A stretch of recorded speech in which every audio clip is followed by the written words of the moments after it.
Of నుంచి మేము 4 ఆఫీసర్కి వెళ్దామని చెప్పాము. మీది ఇది చూడండి, ఇది ఏంటి, ఇది అట్లాగే క్లీనింగ్ ఉండాలా? ఈ సరికొత్త రెవెన్యూ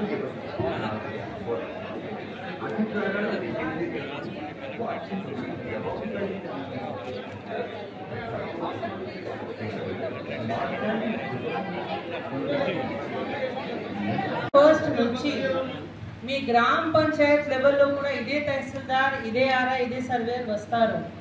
మీ భూమి సమస్య ఏదో ఉంటేనే అప్పుడు మీరు అప్లై చేయాలి. అప్లై చేయండి. మీకు ఎట్లా అప్లై చేయాలి వాళ్ళు హెల్ప్ చేస్తారు. పేపర్స్ అవన్నీ రెడీ చేసి పెట్టండి.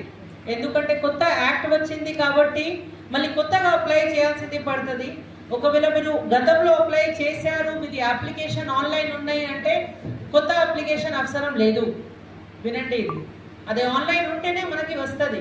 వీరి మండలంలో ఈ భూభారతి సమావేశం ఏర్పాటు చేసినందుకు మీ కొత్త తహసీల్దార్ గారికి, ఇక్కడ ఉన్న ఎంపీడీఓ గారికి, డీసీ కార్పొరేషన్ స్పెషల్ ఆఫీసర్ గారికి, ఇక్కడ వచ్చేసిన మన జాయింట్ కలెక్టర్ గారికి, ఇక్కడ వచ్చేసిన అందరి అధికారులకి, రైతులకి, మహిళలకి, మీడియాకి అందరికీ నా పేరు నమస్కారం.